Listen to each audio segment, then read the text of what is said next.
Paromita ফুলকির operation successful হয়েছে, তো celebrate করবো না? আরে বাবা, তাহলে তো সবাই মিলে একসাথে আসতে হতো। ভাই আর ফুলকি এলেই আমরা সেলিব্রেট করতে পারতাম।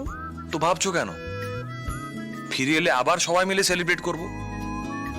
আপাতত আমরা দুজনে সেলিব্রেট করি। দাঁড়াও, কফি বলছি। Excuse me.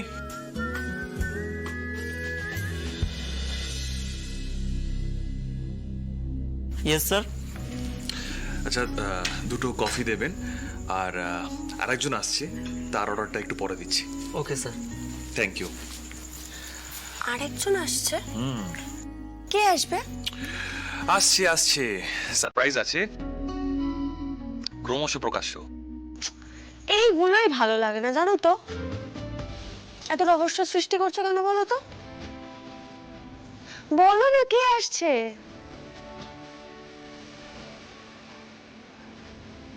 ওই তো এসে গেছে। ম্যাডাম এদিকে। সরি ইন্সপেক্টর সেনগুপ্ত, আমার আসতে একটু দেরি হলো। ইনি আপনার স্ত্রী পারমিতা, তাই তো? হ্যাঁ। নমস্কার। নমস্কার। আপনি বসুন। Thank you. পারমিতা, উনি মিসেস সরকার। উনি মেয়েদের জন্য একটা এনজিও চালান। আসলে ওনার একজন সহকারীর প্রয়োজন, তো উনি যখন আমাকে বললেন তখন আমি তোমার নামটাই সাজেস্ট করলাম। তাই উনি তোমার সঙ্গে দেখা করতে চাইলেন। আমার নাম তুমি সাজেস্ট করেছো? হ্যাঁ, ইন্সপেক্টর সেনগুপ্ত বললেন আপনার হাতে সময় আছে। দেখুন, আমরা দুস্থ বিপদে পড়ে যাওয়া মেয়েদের নিয়ে পুনর্বাসনের কাজ করছি। আর আমাদের অফিস কাঁথিতে আছে। সম্প্রতি একটি শাখা খুলেছি আমরা নবাবগঞ্জেও। আর সেখানে এই কাজের দায়িত্বের জন্য একজনকে চাই। আর সেই কথার পরিপ্রেক্ষিতেই আপনার কথা উঠেছে। আমি মানে আমি তো এসব কাজের বিষয়ে কিছু জানি না ম্যাডাম। কিচ্ছু জানতে হবে না, শুধু আপনি গিয়ে মেয়েদের পাশে দাঁড়াবেন। আসুন, আপনি একবার আমাদের অফিসে আসুন, শুধু আপনার সহযোগিতা চাই। না না, এইভাবে কেন বলছেন? এটা তো আমার জন্য একটা বড় সুযোগ। তাহলে ওই কথাই রইল, দেখা হবে। ম্যাম, আপনি কি খাবেন বলুন? না, আজ কিছু খাবো না, দেরি হয়ে যাচ্ছে, উঠতে হবে। এ কি, এক কাপ কফিও খাবেন না? সব হবে, আগে তুমি আমাদের সঙ্গে যোগ দাও। ও দেখো, তুমি বলে ফেললাম, কিছু মনে করো না। কে? হ্যাঁ, কে? টিকিট পাওনি? টিকিট পাওনি? লরির মাথায় করে আসতে, বাসে করে চলে আসতে, বাই রোড হেঁটে চলে আসতে। কত বড় লাঠের বাট, কত বড় লাঠের বাট যে টিকিট কেটে ভদ্রলোকের মতো আসতে হবে। দাদা, বেআইনি ভাবে আসতে গিয়ে ধরা পড়ে যেতাম, তাই বেনামে টিকিট কেটে এসেছি। আরে দারুণ করেছো কাকা, দারুণ করেছো, দারুণ করেছো। বেশি বুদ্ধি হয়ে গেছে। হ্যাঁ, এত যখন বুদ্ধি, ফুলকি দাস বেঁচে আছে কেন? কিসের জন্য বেঁচে আছে ফুলকি দাস? হ্যাঁ, চোখের অপারেশন নিশ্চয় হয়ে গেছে। এরপরে ডাব ডাব করে আমার দিকে তাকিয়ে দেখবে আর ভাববে কি করে আমাকে কোনটা করা যায়। এর উত্তর কে দেবে? কে দেবে এর উত্তর? দাদা, দাদা অন্যায় হয়ে গেছে দাদা, সুমিতকে ছেড়ে দিন, অন্যায় হয়ে গেছে। অন্যায় হয়ে গেছে, অন্যায় হয়ে গেছে, অন্যায়। দিল্লি পুলিশের নজরের আওতায় এসছো, কোনো ধারণা আছে কি হবে? পান্ডেজি, এই পান্ডেজি কি করতে পারে কোনো কোনো সেন্স পর্যন্ত তোমাদের নেই। নবাবগঞ্জে এসে ক্ষমতায় থাকা রুদ্ররূপ সান্যালকে থানায় নিয়ে গেছিল ওরা, থানায়।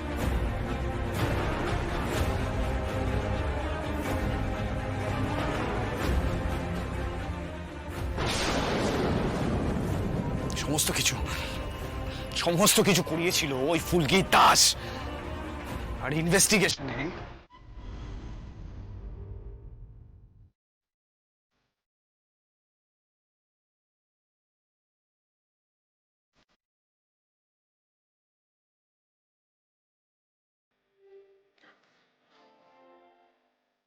এই নাও, তোমার জন্য বাড়িতে তৈরি কফি, ভাল লাগবে। তা এই কফিটা কি তোমার এনজিওতে চাকরিটা করিয়ে দিয়েছি বলে পাচ্ছি? ধরে নাও সেটাই গিফট। তাহলে তো শুধু কফিতে হবে না। হ্যাঁ, আমার আরো কিছু চাই। আরো কিছু? তা কি চাই শুনি? 1 মিনিট।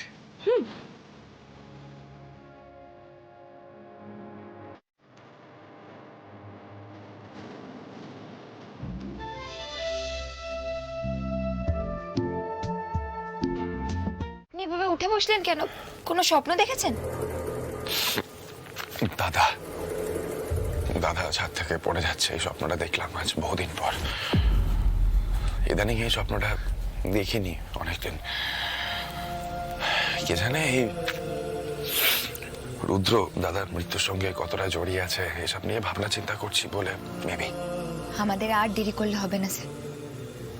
আমার চোখের জন্য অনেকটা সময় নষ্ট হয়েছে। এই কটা দিনে যে জামাইবাবু কি কি প্রমাণ নষ্ট করে দিয়েছে কে জানে। এক মুহূর্তও সময় নষ্ট করা যাবে না আর। আচ্ছা স্যার, কোথা থেকে খোঁজ খবর শুরু করলে ভালো হয় বলুন তো? ফুলকি কোথায় কিভাবে খোঁজ খবর করব? এত বছর আগের একটা ঘটনা। তখন গেমস ভিলেজে যারা ছিল, মানে যাদের সামনে ঘটেছে ঘটনাটা, যারা দেখেছিল, তারা এখন কোথায় কে আছে জানি আমি। এত বছর পর সব স্টাফ চেঞ্জ হয়ে গেছে, সব নতুন লোকজন। আর তাছাড়া কোনো নতুন প্রমাণ নেই, কোনো সাক্ষী নেই, কোনো এভিডেন্স ছাড়া পুলিশই বা এত বছর আগের একটা কেস রিওপেন করবে কেন? এইটাই আপনার সমস্যা, জানেন তো স্যার। আপনি না নিজের ব্যাপারে খুব সহজেই হাল ছেড়ে দেন। আরে বাবা, মা কালী তো আছে। মা কালী আমাদের ঠিক সাহায্য করবে। আমরা ঠিক একটা সূত্র পাবই।